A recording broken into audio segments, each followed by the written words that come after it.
Olá, estudantes! Sejam muito bem-vindos, sejam muito bem-vindas hoje ao nosso evento do workshop do módulo B, um evento realizado para você, estudante, com o intuito de ajudar você na sua jornada acadêmica.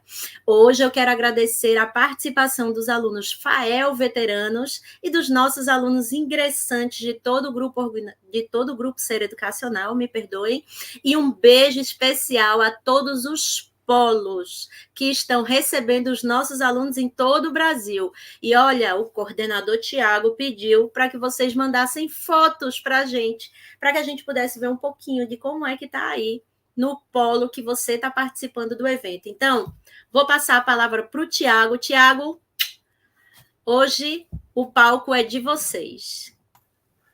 Boa noite, Érica, querida. Obrigado por essa apresentação. Sempre bom dividir esses momentos com você.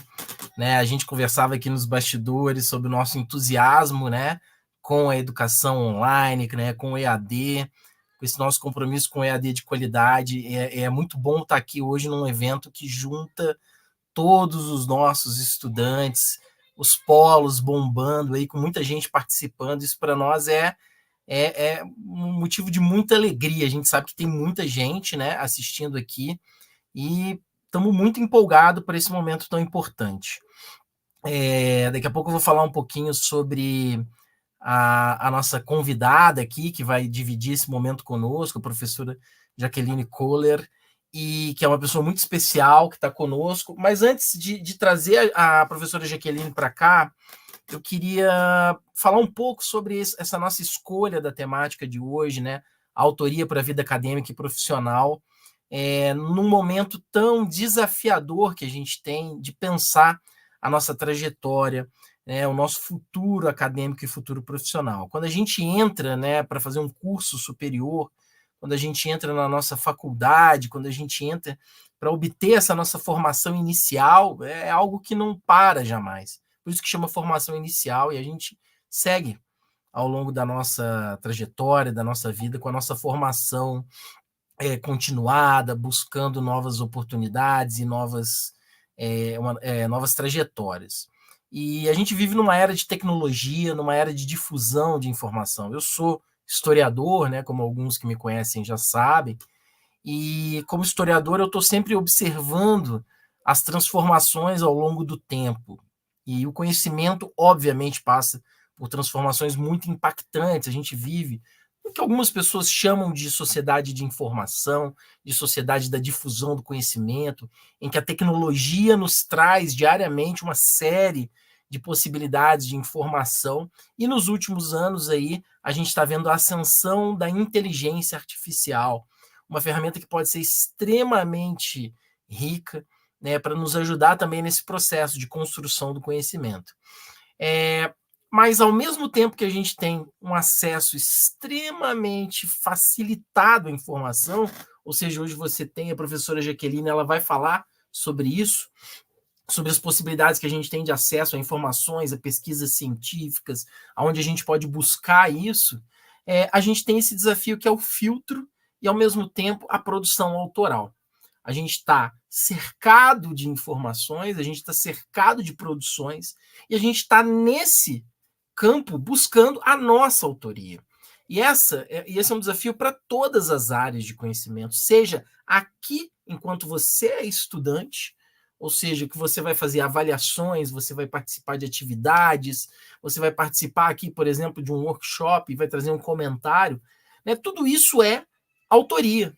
Tudo aquilo que é o desenvolver da sua ideia própria, da ideia que tem sua marca, da ideia que passa pela afirmação das tuas ideias, né? Ou seja, da criação original, tudo isso é, antes de tudo, autoria.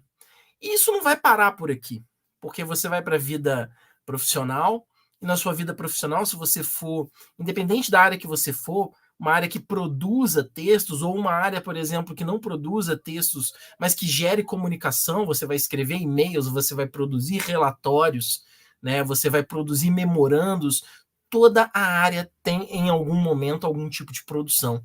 Por quê? Todo profissional se comunica, no mínimo ele se comunica. Você pode dizer para mim, eu escolhi uma carreira em que eu não vou ter que produzir textos, mas você vai se comunicar. Você vai se comunicar internamente, vai se comunicar com seus superiores. E a capacidade de você se comunicar com o outro, com o colega, é também uma capacidade autoral, porque a comunicação é a expressão das ideias. E para você ser um profissional, uma profissional de sucesso na sua jornada, você vai ter que ser uma pessoa capaz de expressar suas ideias, né? E aí a gente entra em outras possibilidades muito interessantes, que são as possibilidades, por exemplo, de, né, aí a comunicação está relacionada à inteligência emocional, à saúde das organizações. Então tem muita coisa que puxa essa discussão que a gente está trazendo hoje. É muito legal essa oportunidade que a gente tem. Então, a nossa decisão está muito relacionada a isso. E aí, para quem está chegando agora, o workshop, né, ele tem como intuito, né, ele é um momento de mão na massa, de trabalho, de pensar questões que são muito práticas, de encaminhamento prático. Nas suas aulas, né, nas aulas que você tem, nas videoaulas, nas web aulas, você tem momentos de reflexões mais teóricas. Aqui no workshop a gente quer pensar algo que está muito próximo. Então eu convido vocês a refletir junto conosco, né, nas questões que a professora Jaqueline vai trazer e trazer apontamentos, comentários, que a gente tem muita gente participando, né? E a gente vai tentar, de alguma forma, pescar ali alguns comentários e algumas contribuições ou mesmo dúvidas, tá? Então é muito bacana isso. Esse é um encaminhamento que eu queria dar, né, de fazer essa abertura pensando, fazendo essa reflexão do novo tempo, né? O bom estudante, porque a gente se forma, né, a gente se constrói como estudantes, é o estudante que pensa a questão da autoria, que se diferencia pela capacidade de produzir um texto, de produzir algo novo, assim como o bom profissional é aquele que consegue produzir algo que é dele, que expresse as suas ideias de maneira original, de maneira clara, e aí tem várias estratégias. E aí, obviamente, que a professora Jaqueline ela tem um repertório muito bom e muito superior ao meu para falar, justamente porque ela é uma acadêmica das letras, né? Ela é graduada em letras, ela é doutora em estudos literários, né? Ela está no ensino superior numa jornada aí se não me falha a memória, já vai para 20 anos, né, nessa jornada no ensino superior, uma professora muito experiente, e por isso foi uma das primeiras pessoas que a gente pensou de trazer para vocês. Eu queria justamente convidar que a professora Jaqueline chegasse aqui junto, para a gente poder dividir esse momento, né, feitas as devidas apresentações, para deixar a palavra com você, agradecer demais ter topado, né, ter preparado isso para dividir com os nossos alunos, você que está há tanto tempo conosco aqui na nossa instituição e tanto tempo nessa jornada. Falei um pouquinho de você, mas você fica à vontade também aí para falar um pouco também da sua trajetória aí antes de falar, se você quiser se apresentar. Os alunos de letras com certeza te conhecem, você também tem uma trajetória nas orientações de trabalho acadêmico, que é uma das coisas também que fez a gente pensar. Você pode falar bastante sobre isso, essa experiência também, né? Porque a produção do TCC é, para muitos alunos, uma das primeiras experiências autorais, e você faz isso muito bem aí, com muitos alunos, né? Então é isso. Essa é a professora Jaqueline, ela vai falar um pouquinho, e eu vou estar aqui, depois eu apareço aqui, trago algumas contribuições, e estou de olho no chat também. Obrigado, professora, deixo a palavra com você. Obrigada, Tiago. Boa noite a todos. O Tiago já me apresentou. Sou formada em letras, mestrado em literatura, doutorado em literatura.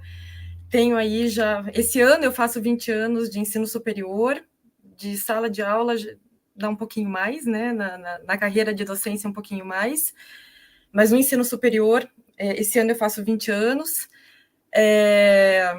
E acho que uma coisa que eu vou falar em vários momentos, mas acho que pegando alguns ganchos do que o professor Tiago já falou, o processo de autoria ele é muito importante na carreira acadêmica, na carreira profissional, e eu vou tentar comentar um pouco isso com vocês hoje. E ele é um processo que não para, né? A gente está o tempo inteiro aprendendo a ser autor de maneiras diferentes, né? Eu vou comentar um pouco, eu não vou me alongar aqui muito nessa minha fala inicial, porque senão eu vou acabar tocando em pontos que eu vou falar, que já estão planejadas na minha fala. Mas acho que assim, esse processo de autoria ele é um processo que é constante, que a gente está o tempo inteiro aprendendo, né? Você pode pegar um pós-doutor que tem 50 anos de academia e ele sempre vai estar se renovando nesse processo de autoria. Peço desculpas se porque às vezes, por falta de repertório, eu estou olhando aqui muito rapidamente os comentários de vocês, então já vi que tem gente de gastronomia, de nutrição, de farmácia, e aí se eu puxar um pouco, às vezes, a sardinha e dar exemplos da minha área, é só por falta de repertório na área de vocês. Então, acho que vamos começar, Tiago, você consegue compartilhar o slide? E para a gente começar a nossa fala hoje. Pode... Então, vamos começar. Eu já quis, né, começar aqui na minha apresentação e não me delongar muito na minha apresentação, né? Justamente porque acho que já vou tocar em alguns pontos, né? Porque quando a gente fala de autoria, acho que tem uma primeira questão que vem antes ainda da autoria, que é por que a gente pesquisa? Por que afinal de contas, existe pesquisa, né? E eu poderia dar uma resposta muito simples, né? Que é se a gente não estudasse, se não houvesse pesquisa, a gente não estaria aqui, né? Não teria universidade, não teriam cursos, não teriam áreas do conhecimento, não teria tecnologia para eu estar aqui na minha casa, vocês na casa de vocês, e a gente está conseguindo bater esse papo hoje sobre essa questão, porque o mundo é feito através de pesquisa e de construção de conhecimento, né? Então, eu coloquei alguns tópicos. Então, por exemplo, né, para começar, na vida acadêmica, é muito fácil entender por que a gente tem que pesquisar, né? Seja o aluno que acabou de ingressar na faculdade e que tem, às vezes, uma questão num fórum, uma questão discursiva, enfim, alguma atividade que o professor pede, até quando ele chega no final do curso e ele precisa fazer um TCC, a gente passa por pesquisa. Você precisa entender um assunto, né? O professor, quando ele pergunta, né, faz um questionamento no fórum, por exemplo, ele está imaginando que aquela questão ela é importante para a tua formação acadêmica, que você precisa entender aquilo, que aquilo vai enriquecer, vai te dar novos horizontes, e aí você precisa pesquisar, entender o que outras pessoas já falaram a respeito daquilo, para elaborar a sua resposta, né? E isso vai se construindo, por isso que eu coloquei, né? Do fórum ao TCC. Você pode começar isso numa coisa muito pequena, que pode parecer muito pequena, que é uma pergunta no fórum para você abrir uma discussão, mas que isso vai se encaminhando e vai criando corpo até quando você chega no final do curso e você tem que fazer, por exemplo, ou uma monografia ou um artigo, que é um trabalho mais bojudo, digamos assim, um trabalho de maior consistência, em que você vai sintetizar e vai apresentar e vai trazer um conhecimento que passa pelo teu... E é isso a gente vai discutir bastante aqui hoje, né? Que passa pelo que outras pessoas já falaram e por aquilo que você agora vai falar a respeito daquilo, né? A gente pesquisa porque precisa da difusão do conhecimento, né? Se a gente não tivesse difusão do conhecimento, não estaríamos aqui. Vou dar um exemplo, me perdoem, né? Às vezes a minha falta de pensar em exemplos, mas assim, todo mundo passou há pouco tempo, né? Se a gente for parar para pensar na questão da pandemia. Se não tivesse difusão de conhecimento técnico, a gente não teria saído, né, daquela situação. Como a gente saiu, né? Então, assim, isso serve para a área da saúde, serve para a área das licenciaturas. Então, assim, a gente precisa... A difusão do conhecimento ela é algo que é a base da humanidade, no final das contas, né? Se a gente não tivesse isso, a humanidade não estaria estruturada como ela está. E hoje, o Tiago tocou nesse ponto, a gente vive um momento que eu estou falando isso hoje, e se eu falar daqui 6 meses ou daqui 1 ano, é possível que isso seja visto até numa outra dimensão. Conforme o tempo for passando, a gente está num momento da história da difusão de informações e da rede de informações que a cada dia ela muda, né? Ela é muito maleável e a cada dia coisas novas aparecem para a gente conseguir ter informação. E aí até eu coloquei, né, da internet à inteligência artificial. Eu até tirei aqui nesse primeiro momento livros e trabalhos acadêmicos e etc., que isso também a gente tem na internet, inclusive, né? Mas a gente tem essa possibilidade hoje de acesso à informação de uma maneira que é muito assim, avassaladora, né? Se a gente não souber lidar com a quantidade de informações e saber medir aquilo que vem, né, e entender, ter um posicionamento crítico, é muito fácil de se perder, né? E a gente tem hoje uma outra coisa que também o Tiago comentou, que é a inteligência artificial. Eu acredito, né, que muitos de vocês, quando a gente fala em inteligência artificial, ela está em todos os lugares, né? Desde os algoritmos que a gente vê na internet, nas redes sociais, até ferramentas, por exemplo, como o ChatGPT, né? Mas para essas ferramentas existirem, você tem todo um processo de construção de conhecimento, de pesquisa, de análise, né? Quer dizer, para a gente chegar onde a gente chegou hoje, né? Muita coisa aconteceu. A humanidade teve que pesquisar muito, teve que conhecer muito, teve que pensar muito, coisa que, inclusive, né? Ainda que eu sei que com as devidas proporções, a gente não tem muito, eu particularmente acho que muito provavelmente nós não veremos uma inteligência artificial que tenha a capacidade que nós temos, né, de abstrair, de ter pensamentos e elaborar pensamentos de uma maneira mais sofisticada. Acho que isso é bem possível que aconteça, mas acredito que não somos nós que vamos ver isso. E aí é importante também entender o nosso papel dentro desse contexto, né? Afinal de contas, diante de tanta informação, né? Eu estou ali olhando vocês aqui, né? Letras, enfermagem, farmácia, né? Vocês estão aí conversando para todos esses conhecimentos que dão base, né? Para todos esses cursos, eles estão também na rede, mas a gente precisa também entender como usar a rede a nosso favor. E isso eu espero trazer algumas sugestões para vocês até o final da nossa aula, do nosso workshop, né? E aí, então, essa rede de informações, né, que também faz parte dessa difusão do conhecimento e que, de alguma maneira, também tem a ver com a construção do conhecimento. É para isso também que a gente pesquisa, para que a humanidade caminhe, né? E isso, às vezes, mesmo quando, em algumas áreas, e até vou falar da minha, né? Ou o Tiago, acho que é mais fácil quando a gente pensa no historiador, né? Mas, por exemplo, quando você pensa em letras, eu posso estudar um romance do século XIX, né? Você vai dizer assim, tá, mas o que isso vai mudar na história do mundo? Não vai, mas talvez eu consiga fazer releituras e entender melhor o mundo, que é como ele se encontra hoje a partir de uma análise, de uma discussão que eu posso fazer a partir de um texto, por exemplo, do século XIX, né? Então, a gente precisa pesquisar para que a nossa humanidade, para que tudo aquilo que está relacionado com o mundo esteja vivo e esteja em movimento, né?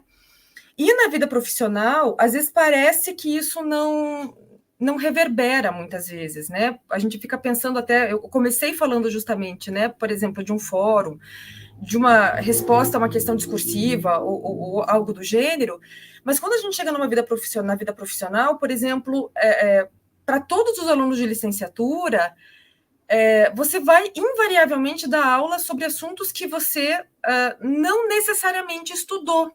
Até porque a gente sabe, cursos de graduação, eles são fundamentais, é uma formação inicial, como disse o Tiago,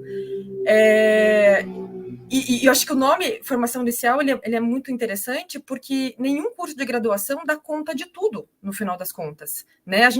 O conhecimento ele continua sendo construído, e mesmo aquilo que já existe, aquela informação que já está dada, ela pode ser vista e revista, e às vezes a gente não aprendeu tudo aqui, né, sobre um determinado assunto na nossa graduação.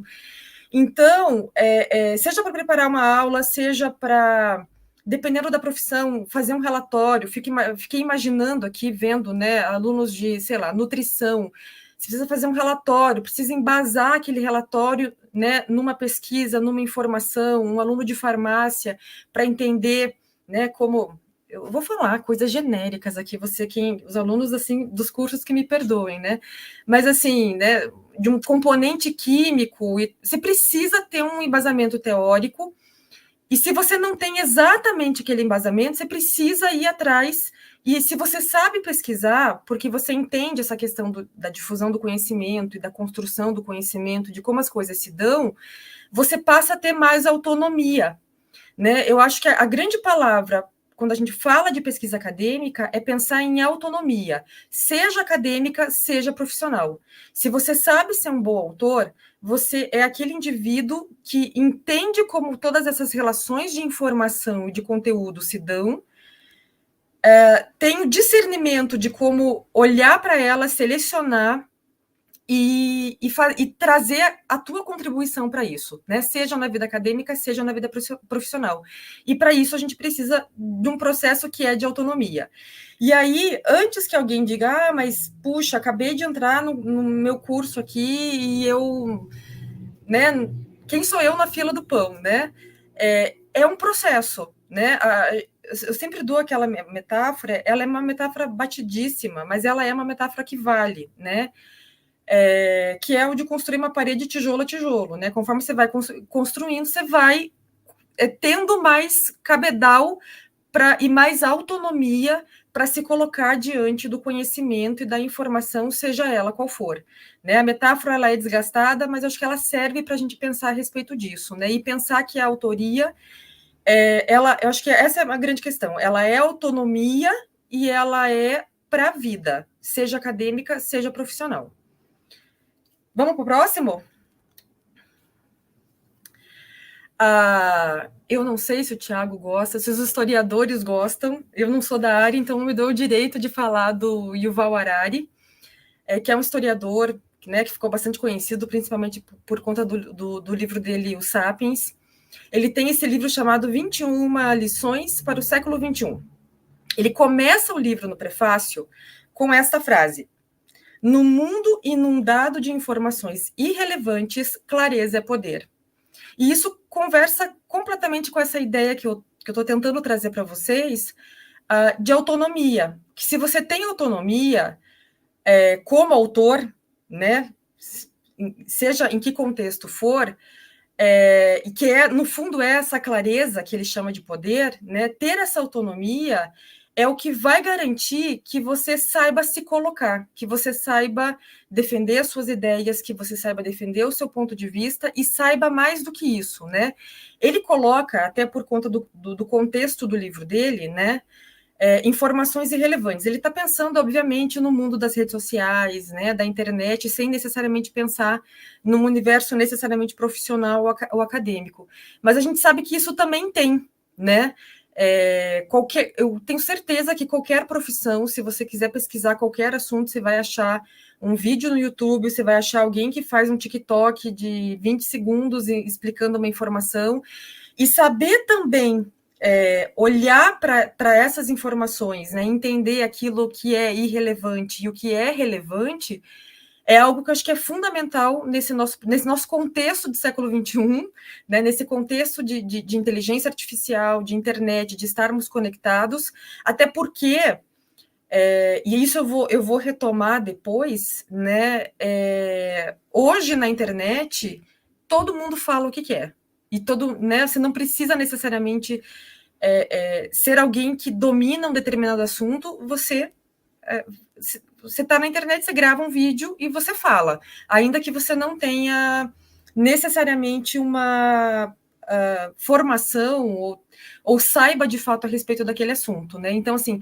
saber procurar informações, saber procurar conhecimento e estruturar ele, que é a minha ideia aqui de trazer algumas dicas para vocês hoje e reflexões, acho que casa um pouco com essa ideia do Harari, do quanto ser autor, né, e ter essa clareza é poder. Vamos para o próximo?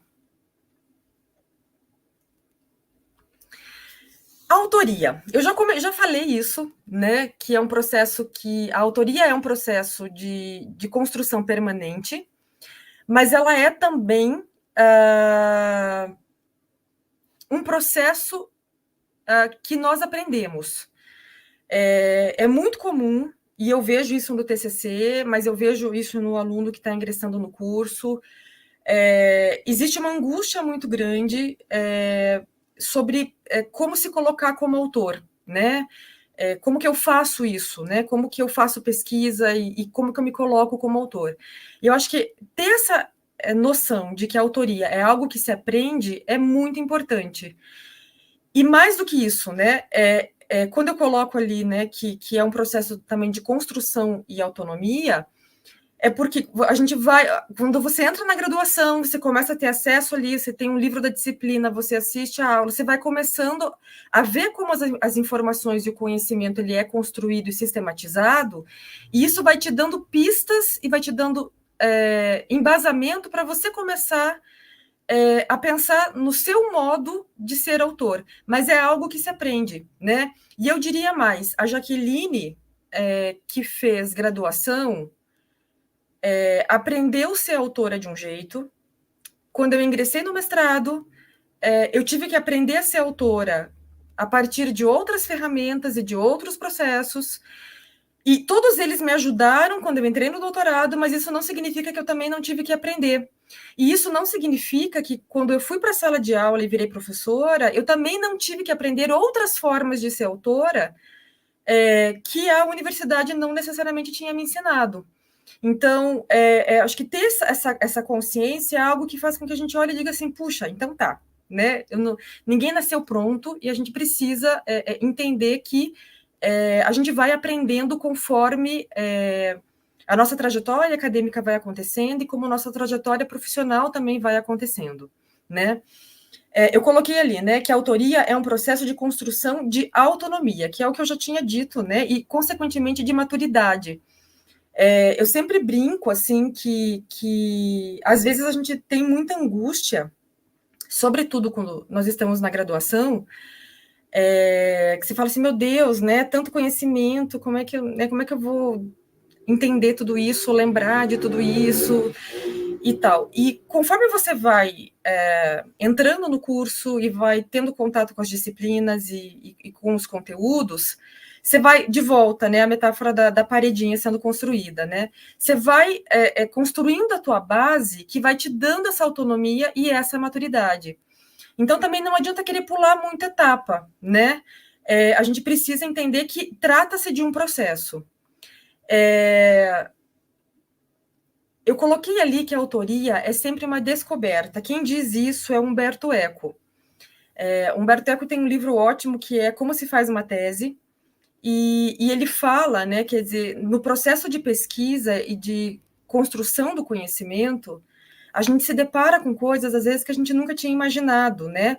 Ou quando você lê o texto A e depois lê o B e junta as informações, você fala, puxa, nossa, eu nunca tinha pensado nisso, né?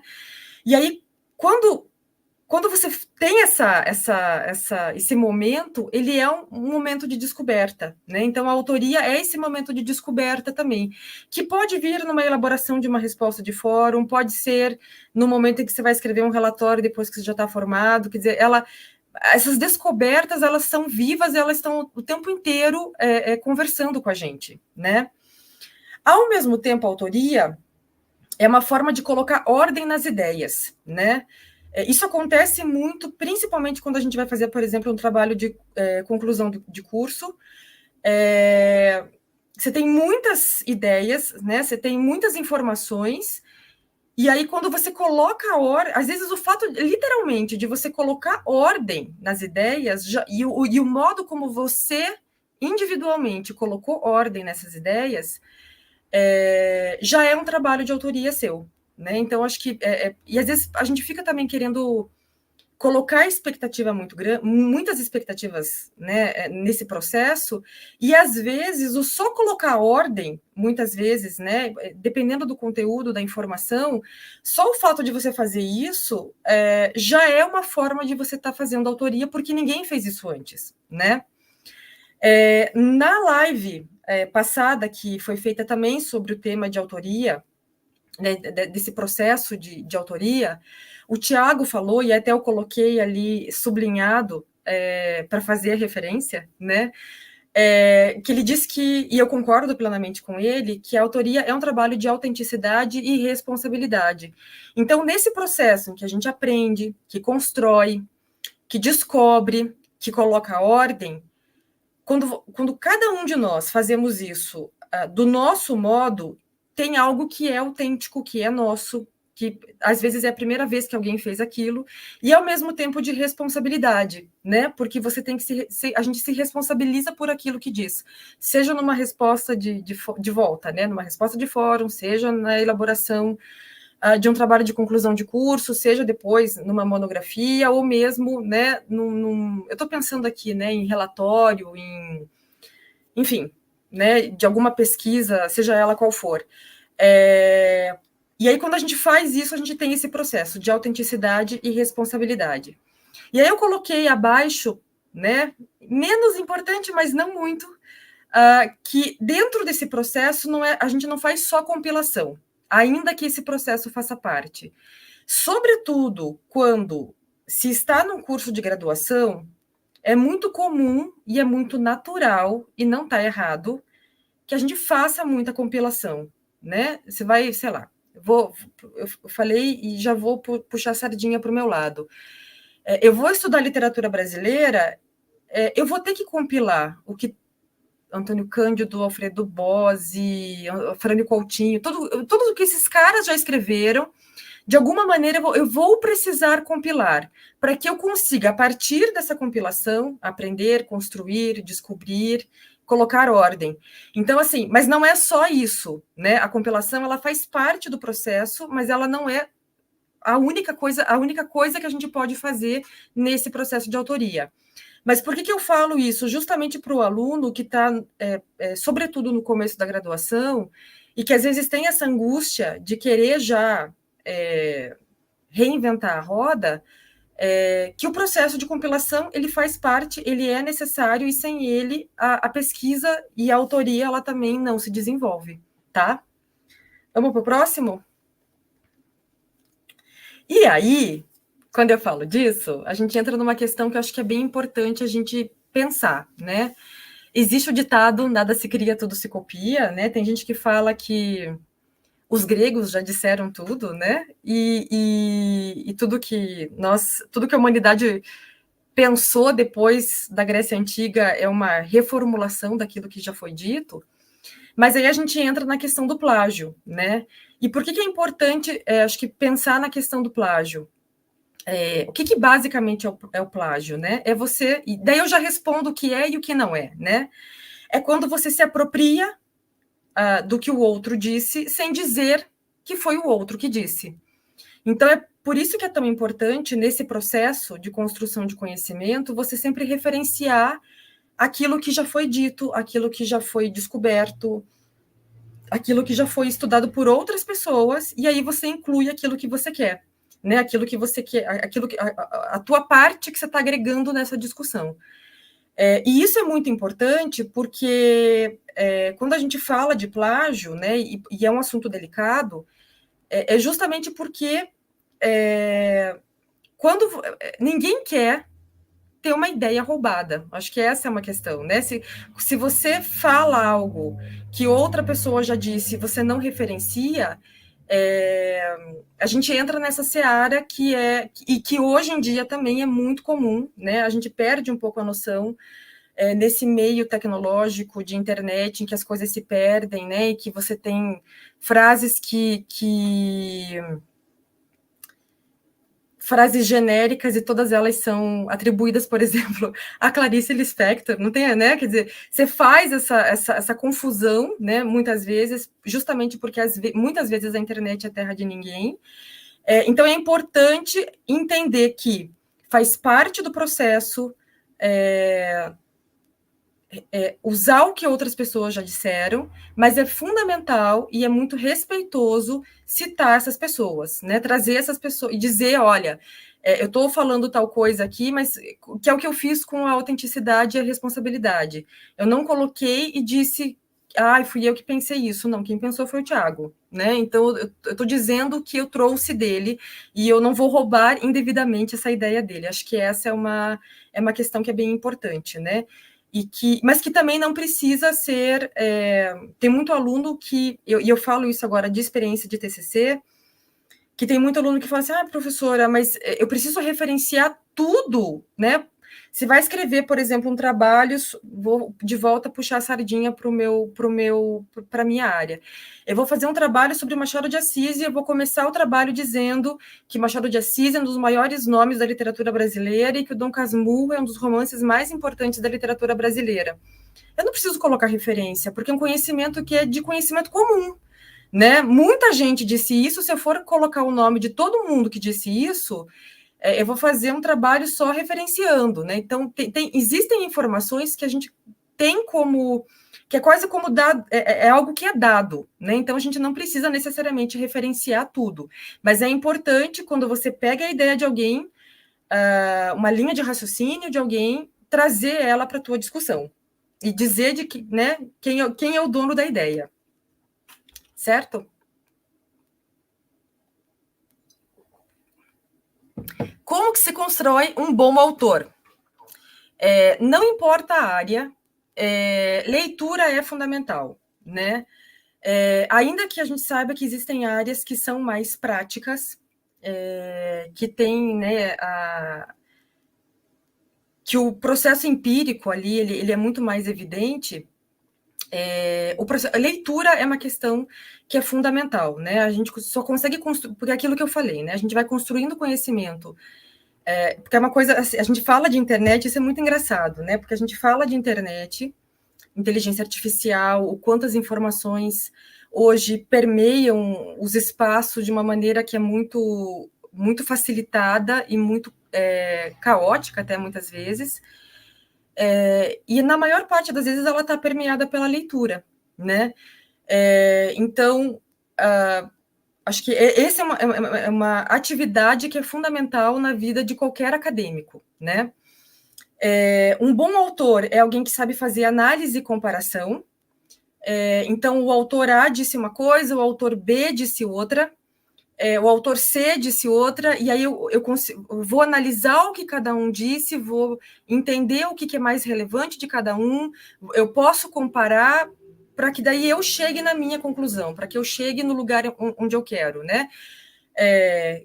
Que eu posso estar me apropriando de algumas questões que já foram faladas antes, né? Mas assim, porque a gente no mundo acadêmico a gente não parte do zero, a gente não parte do nada, né? Então, assim, esse processo de análise e comparação, ele é fundamental. Quando eu falo de leitura, eu estou falando de uma coisa também que é bem importante, que é a construção de repertório. Que acho que é uma coisa que a gente se fala muito hoje em dia, né? Em vários contextos, enfim, né? O que é construir um repertório? É você começar, é a parede de tijolo, né? Cada tijolo que você coloca é uma referência a mais que você tem, e essas referências vão criando redes dentro do teu processo interno de formação de conhecimento, que faz com que você, que permita com que você construa o seu próprio repertório, né? Então, de volta puxando a minha sardinha, né? Quando eu vou dar aula de literatura, às vezes eu estou falando do Machado de Assis, daqui a pouco eu puxo para o Guimarães Rosa, daqui a pouco eu falo do Drummond, e eu faço uma referência com o Graciliano Ramos, e isso só é possível por quê? Porque tem esse processo de leitura, de análise e comparação, e dessa construção de repertório, né? Eu não fico... eu não leio só sobre uma coisa, eu não estudo só um assunto, eu não entendo só uma linha de conhecimento que está relacionada àquilo. Então, assim, eu vou construir repertório a isso, porque quando você consegue também, dentro desse processo de leitura, análise e comparação, quando você cria o teu repertório e você começa a fazer as tuas relações de uma maneira que é muito mais fácil, né, e muito mais consistente também. Outra palavra que que eu tenho visto bastante, né, que é a mixagem, né, o mixar. O que é mixar, né? Se usa muito hoje em dia para música, né? Então você pega trechos de músicas e você junta, né? E cria lá, enfim, uma batida nova. O que a gente precisa fazer, no fundo, é um pouco isso, né? É saber juntar partes de vários lugares, informações de vários lugares para criar algo novo. E criar algo novo pode ser uma perspectiva nova, pode ser juntar coisas diferentes, mas que ninguém, juntando elas, fez uma crítica, pode ser uma comparação, e aí quando você faz essa mixagem, quando você junta, né, essas várias informações diferentes, você consegue trazer uma novidade. Vou de volta dar um exemplo da minha área. Muito se fala do Dom Casmurro do Machado de Assis. E muito se fala, existem muitos estudos sobre o São Bernardo do Graciliano Ramos.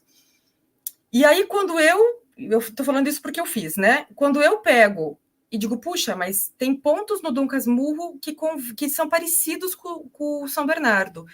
E eu junto e comparo, eu tô pegando todas aquelas informações que várias pessoas falaram do Machado, várias informações que falaram do Graciliano Ramos, mas que não colocaram elas juntas para comparar e para discutir os dois romances. E aí, quando eu faço isso, eu trago a novidade. E não é necessariamente uma coisa difícil de ser feita, né? A gente consegue fazer isso, é uma questão mais... E aí, você consegue fazer isso porque você tem repertório, porque você tem leitura e você tem análise, você consegue fazer essa análise e essa comparação.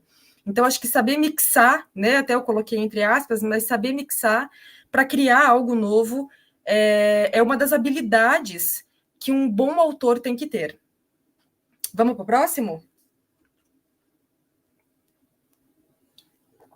Eu vou falar bem rapidinho desse aqui, porque eu já vi que o horário... O Humberto Eco, no livro Como se faz uma tese, e eu vi que alguém falou assim, Humberto Eco é aquele do Nome da Rosa, é esse mesmo, né? Humberto Eco, linguista, filósofo, romancista, e ele tem esse livro que é sobre como escrever uma tese, né?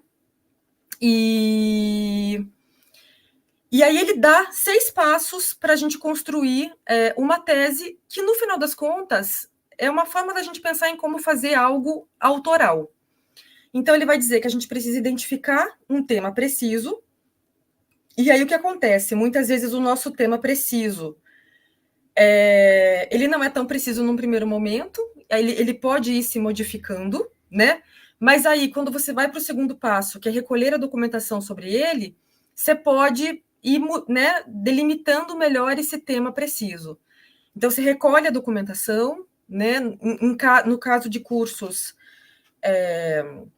como os cursos de licenciatura, os de humanas, de modo geral, isso é muito claro que normalmente a gente vai usar base bibliográfica, mas obviamente que outras áreas você pode pensar em outras formas de documentação. Pôr em ordem esses documentos, né? E quando eu falo colocar em ordem, quando o Humberto Eco fala, né, em colocar ordem nos documentos, ele está pensando até porque muitas vezes quando você começa a analisar um tema, você começa pelo último texto que foi publicado a respeito daquilo. E aí, quando você recolhe a documentação, você entende que você começou pelo último, você precisa entender onde aquela discussão começou, né? Reexaminar em primeira mão o tema, à luz da documentação recolhida, então você pode rever se o teu tema, se o teu recorte, né? A partir dessa documentação, ele continua fazendo sentido ou não. Dar forma orgânica a todas as reflexões precedentes, então entender o que todo mundo já disse a respeito daquele assunto, ter uma compreensão global a respeito, né, para você entender onde que você vai entrar, né, e aí a gente entra no próximo passo que está no próximo slide, que é empenhar-se para que o leitor compreenda o que se quis dizer e possa, se for o caso, recorrer à mesma documentação a fim de retomar o tema por conta própria, né? Então, isso é muito comum em trabalhos de finalização de curso, em que você vai dizer assim, eu vou estudar metodologias de ensino, e aí você pegou a documentação, você viu tudo que já foi dito, e aí quando você traz para o teu leitor essas informações organizadas, de modo que ele compreenda qual que é essa organização e que ele possa também recorrer a essas fontes quando for necessário, né? Porque aí o trabalho acadêmico é o seguinte, eu brinco que pesquisa acadêmica é sistema de pirâmide, né? Assim, você leu o A que fala do B, aí você tem que ficar indo atrás do outro, né? Então, assim, você deixar claro para o teu leitor qual que é esse esquema de pirâmide que está na tua tese, que você está no tema que você está defendendo. Acho que é pensar mais ou menos nisso, tá? Vamos para o próximo?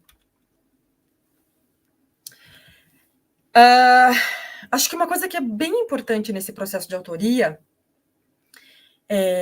que pode parecer simples, mas assim, e acho que a gente faz bem quando a gente faz bem o simples, né?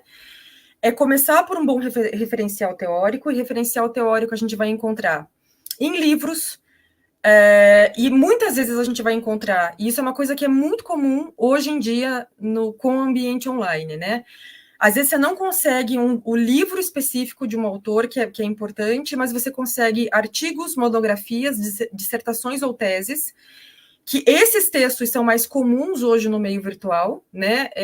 A maioria das instituições de ensino hoje tem bancos de teses e dissertações e revistas acadêmicas que publicam, né, os artigos acadêmicos, seja de congressos ou revistas acadêmicas mesmo. E aí você consegue também ter noção, né, e acesso a muita informação. O que é importante que eu coloquei em asterisco, né, é entender só o que é fonte primária e o que é fonte secundária. Então, alguém pode dizer que a Jaqueline disse que a autoria está ligada a responsabilidade, não, né? Um processo de autonomia e tal. Mas a Jaqueline também disse que o Tiago disse que tem a ver com autenticidade e responsabilidade. Então, assim, eu sou a fonte primária desse processo de autonomia. Mas o Tiago, eu estou citando alguém que vocês podem ter visto ou não. Então, entender quem disse o quê, digamos assim, quem disse primeiro e quem está fazendo a referência, né? Então, acho que isso é bem importante. E, eventualmente, isso vai acontecer em todas as áreas, ter pesquisa de campo.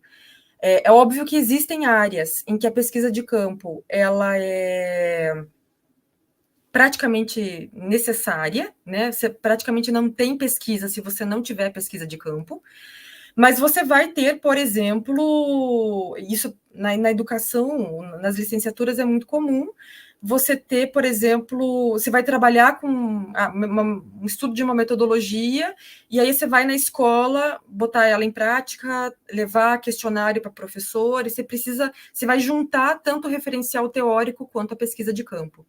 Mas eu acho que é importante aqui a gente se ater que quando a gente está no meio acadêmico e nesse processo de autoria, eu preciso ir em fontes confiáveis. Por isso que eu trago livro, artigo e monografia, dissertações e teses, porque são textos que, via de regra, passam por um processo, né? Eles têm uma chancela, né?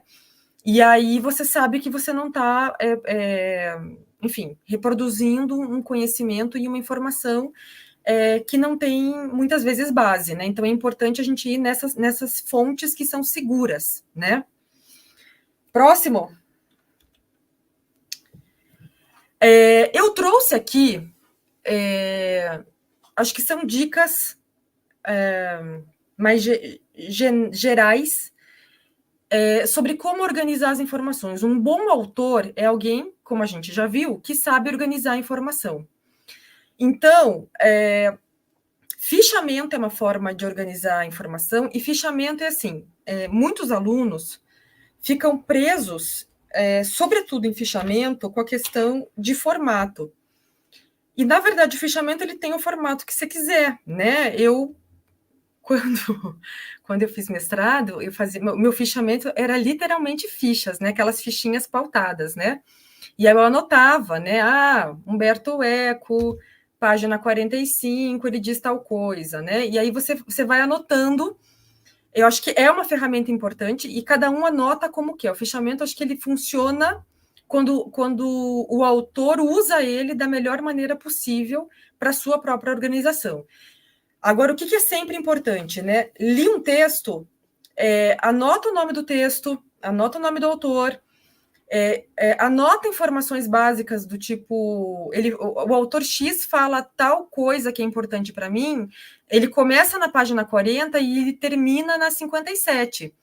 Porque se você precisar voltar a essa informação, na tua anotação, seja ela na ficha pautada, que nem eu fazia, seja num aplicativo de nota, seja num documento do Word, ela está colocada para você e isso é mais fácil para você voltar a essa informação. Porque num trabalho de autoria a gente tem isso também. Eu falei de leitura, mas eu esqueci de falar de uma coisa que é bem importante. É leitura e releitura, muitas vezes. A gente precisa ler e reler, né? Para entender e ir assimilando os conhecimentos, né? Se é bom para você, faça resumos, né? E aí eu acho que eu vou falar de resumo mais para frente, mas eu acho assim, se for uma ferramenta de estudo, não se prenda tanto ao gênero resumo e às normas de como fazer um resumo. Tiago, quer me interromper? Fale. Não, porque quando você falou de fichamento, falou das fichas, eu sou dessa época também, né? Que a gente fazia fichamento na ficha eu mesmo. Tinha caixa com Isso. Com as letras. E assim, o que eu pensei, assim, uma coisa que a gente já conversou com os alunos que estão aqui, é muito importante que eles pensem que toda disciplina tem um material didático, né? Então, assim, antes mesmo de chegar lá no TCC, né, que eu vi muito pessoal ali fazendo alguns comentários e tal. Então, você está fazendo uma disciplina agora, prezado aluno, prezada aluna, essa disciplina tem um material didático. E eu percebo que, às vezes, muitos alunos, ao fazer a leitura desse material didático, simplesmente fazem uma leitura. Ou, muitas vezes, só vão fazendo uma leitura um pouco direcionada com relação à avaliação. Então, prezado aluno, olha a dica da professora Jaqueline. Faça o fichamento do texto. O que é o fichamento? É extrair as informações principais relacionando com o número de página. Pô, eu li a página 10. Qual que é a informação importante? Galera, isso é muito importante. Isso faz uma diferença muito grande quando você vai fazer uma questão discursiva. Né? Eu percebo que a gente conhece os alunos, né, que estão mais, por exemplo, no meu caso, os alunos que estão lá no curso que eu coordeno, a gente convive com esses alunos ao longo de anos, né? E a gente percebe que o aluno que tem a prática de fazer registro e sistematização, ele tem mais facilidade na discursiva. Então, se você lê o material, fichou o material, a autoria vai nascer ali, galera. Então, é muito importante. Não desprezem isso. O material didático que a gente disponibiliza, ele não é um enfeite, ele é um direcionamento para esse processo de leitura e de autoria. Então, eu acho assim, fazer fichamento, eu uso, por exemplo, muito o Google Keep. Né? Eu gosto de usar o Google Keep porque eu faço anotação e consigo criar categorias, e aí eu consigo filtrar.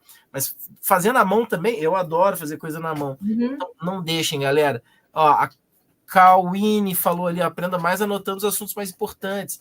Anotação, fichamento, registro, é isso que vai te ajudar na avaliação discursiva. E um outro detalhe, só antes de eu te devolver a palavra, é que a gente tem que pensar que a autoria não muitas pessoas aqui às vezes pensam assim, mas igual eu falei no início, será que eu vou produzir um texto efetivamente ao longo da minha vida profissional? Na sua vida acadêmica você vai produzir texto, que você vai responder as questões, mas tem muita gente que vai produzir autoria em outras mídias.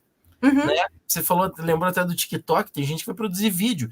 E eu conversava sobre isso com um adolescente muito próximo a mim, que falou, não, que eu vou ser youtuber, né? Porque ele estava questionando o papel da educação, que ele queria ser youtuber, por que ele precisava estudar? Ora, ser youtuber é um processo de autoria.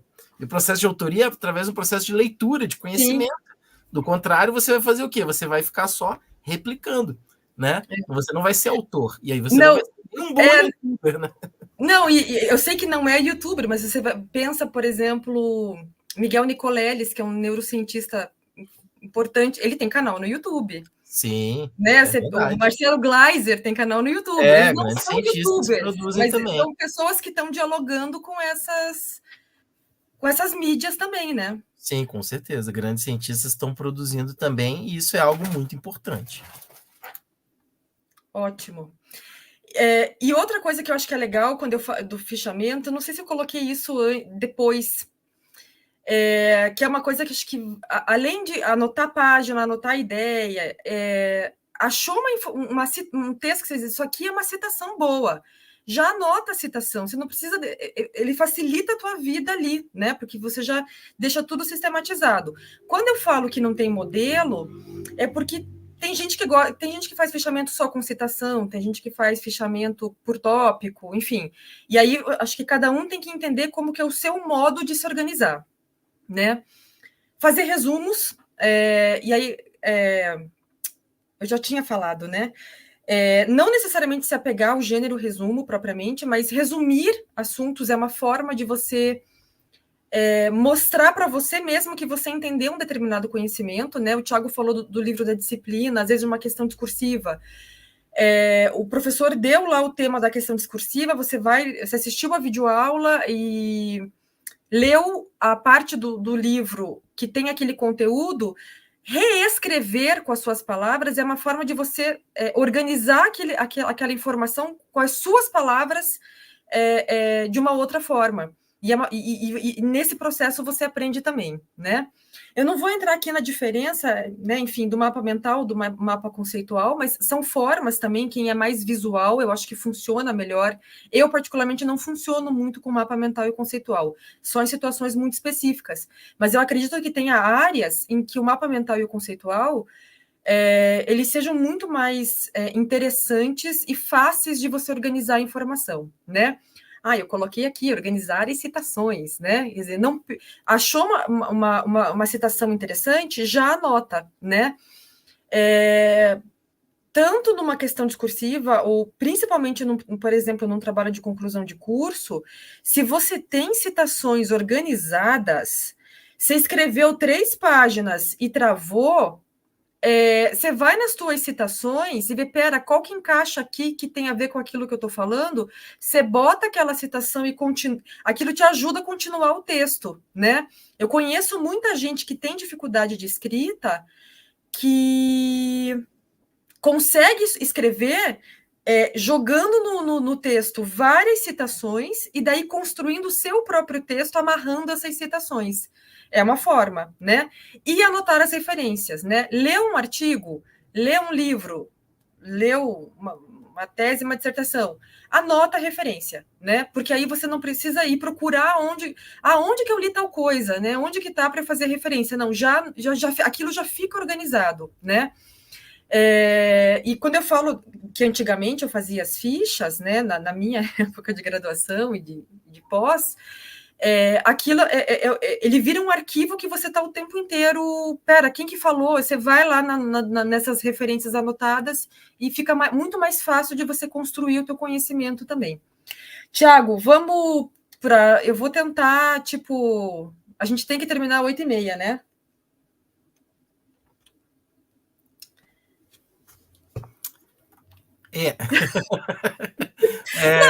Mas eu acho assim, tem algumas questões aqui que eu sei, eu tenho acesso privilegiado ao material, então eu acho assim que a gente tem horário que é 8h30, mas acho que tem algumas coisinhas que assim, nem que seja pra gente passar um pouquinho. Eu vou tentar ser bem rápida. Eu acho que assim, se você pudesse ir lá naquela parte que você fala do texto é seu, o que você acha? Porque ali eu acho que é imperdível para eles e também aquelas dicas finais que você separou. O que você acha? Pode ser? Pode. Tô aqui, tô fazendo um trabalho aqui de... Depois a gente faz uma de resumo e resenha e larará. Isso, a gente pode propor para fazer uma oficina prática mesmo, isso, né? Mas era essa parte aqui que eu acho que seria interessante da gente não privá-los disso, e da próxima, que eu acho que é muito importante. Tá bom. De qualquer forma, eu ia falar rápido ali, mas enfim. E aí, gente, eu acho que o que é importante pensar? Dentro desse monstro mas que não é um monstro difícil, né, de ser domado, de informação, de leitura, de construção de conhecimento, de criar repertório e tal, aí entra o seu processo, né, de construir o texto, o seu próprio texto, né? E aí, sempre que você for construir um texto, você vai apresentar ideias que já existem, então você vai resumir ideias de outros escritores, de outros autores que já falaram sobre aquilo. Vou falar de uma dieta, vou discutir uma dieta X, quer dizer, eu não vou começar do zero, eu vou trazer outras coisas, então eu vou resumir. Eu vou me posicionar criticamente diante dessas ideias, né? Porque isso é uma questão que é fundamental no processo de autoria, se colocar criticamente. Quando eu falo de ter autoridade e autonomia, eu estou pensando de você se colocar criticamente. A gente tem que fazer perguntas sempre, né? Então, se colocar criticamente diante das ideias que as outras pessoas já trouxeram, por exemplo, né? O Yuval Harari disse que, diante de tantas informações irrelevantes, clareza é poder, mas não sei, Peter Burke disse tal coisa, e aí eu trago os dois, e aí eu digo, olha, pensando junto com esses dois, eu me posiciono de tal maneira, né? Eu estou aqui chutando. Relacionar com outras ideias sempre que possível, né? E aí, com tudo isso, você consegue discutir e apresentar algo que é seu, né? Que é autêntico seu. Eu sempre brinco que é fácil falar quando a gente já está no meio, é fácil falar quando a gente já... né? Eu estou aqui, o Thiago, a gente já tem um tempo aí de trajetória, né? Mas eu sempre brinco, assim, que as pessoas, quando elas olham para alguém que já tem esse processo de autoria mais consolidado, parece que, assim, foi tocado por Deus. Não, não foi. É alguém que vem de um processo de construção, de repertório, de leitura, de se colocar criticamente, de fazer pergunta em relação ao que outros autores falaram, sejam eles canônicos ou não. Então, assim, pensar que quando você vai escrever, seja na resposta de uma questão discursiva, seja, né, depois no TCC, eu espero que vocês depois, né, numa pós-graduação, num mestrado, num doutorado, forem se colocar diante de qualquer tema, saibam ter esse lugar de autoridade, né? E isso só vai se dar se vocês tiverem essa consciência de que, nesse processo de autoria, ele é um processo de construção, né? Para fazer a última analogia, já que eu fiz a da parede, do tijolo, eu vou fazer outra que é do Lego, né? A gente sempre vai fazer isso, né? Você vai pegar várias peças de Lego, que são as falas de outras pessoas, e aí você vai montar alguma coisa que você vai colocar a tua e vai dar a tua cara. A tua autoria basicamente é isso, né? Uma sacola com um monte de peça de Lego é só uma sacola com peça... São só discursos. Se eu construo esses discursos com uma determinada ordem, lógica, e boto um temperinho que é meu, eu chego na autoria. Acho que era mais ou menos isso para não passar muito do tempo. Jaque, excelente. Esse é um assunto, né? E quando a gente propôs que você estivesse aqui conosco hoje, era justamente para trazer esse vigor, essa empolgação, essa experiência de quem produz, né? De quem já escreveu, de quem orienta trabalhos, né? De conclusão de curso, excelente mesmo. Né, o tempo passa voando. Teve alguém que escreveu isso ali, mas já está acabando, né? É que quando eu olhei, era 23, eu falei, não! Faz parte, sim. E então eu queria, assim, agradecer muito, pedir que os nossos alunos, né, depois o link da gravação fica lá, então eu acho que isso também é parte do processo, né? Você falou uma coisa muito legal lá, né? E eu acho muito que o bom autor, independente do que ele produz, ele é um bom leitor. Isso aí é uma coisa que aí eu sou chato, eu como professor, e eu tenho certeza que a Jaque concorda comigo. Galera, não há como você ser um bom profissional em nenhuma área se você não é um bom leitor. Pode ser de história, pode ser da estética, pode ser da ciências aeronáuticas, da nutrição. Toda a área demanda leitura. Não tem jeito. Você só vai ser um grande profissional, um excelente profissional, se você for um bom leitor. Claro que cada área tem especificidade, né? Tipo, texto de história é diferente, com certeza, do texto de estética, que é diferente do texto de engenharia, né? Mas é o texto. Então, cada um da sua tarefa tem que ser um bom leitor. já que eu gosto de fazer minhas, né? Não foi tocado por Deus, mas assim, a gente não precisa ser tocado por Deus, mas acho que a questão é essa: não tem atalho. É um processo de construção. Assim, eu acho que não tem que ter angústia no processo, mas é entender que não tem atalho. Exatamente. E a leitura, nesse aspecto, ela é. E aí, como que eu costumo falar para os estudantes? É uma prática. A gente vai encontrando tipos de textos, formas de leitura, momentos. Tudo isso vai nos tornando bons leitores, né? E também eu até anotei aqui algumas coisas que você falou, as ferramentas de sistematização, igual quando você encontra, né? A pessoa, quando você encontra o seu jeito de anotar, teve gente que colocou ali, teve uma, que eu perdi o nome, ela falou, que eu falei do Google Keep, ela falou, eu estou anotando aqui agora no Google Keep, né? Então tem gente que gosta do digital, tem gente que gosta do analógico, eu gosto dos dois, então eu sou cheio de caderno, aí eu faço anotação, eu gosto de rabiscar, de fazer desenho. Então, assim, tudo é forma de sistematização, né? E eu acho, assim, que parte de ser autor é essa capacidade que você falou de selecionar informação também. A autoria nasce aí.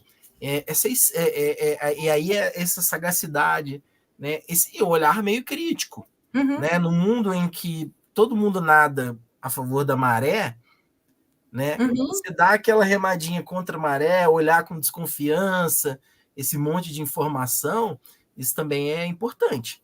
Então, assim, Jaque, queria muito agradecer mesmo, agradecer essa presença, nós tivemos aqui um número incrível de alunos e alunas aqui, de todos os cursos, o pessoal está colocando ali uns relatos ali sobre gostar de escrever, sobre a importância da leitura, né? Muitos elogios, aula maravilhosa, meia aula, nota 1000, ótimas dicas. Então, assim, repasso aí para você isso e agradeço demais.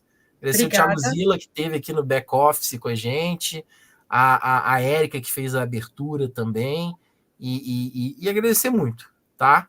E desejar aí aos nossos estudantes uma ótima jornada nesse módulo B aí das disciplinas.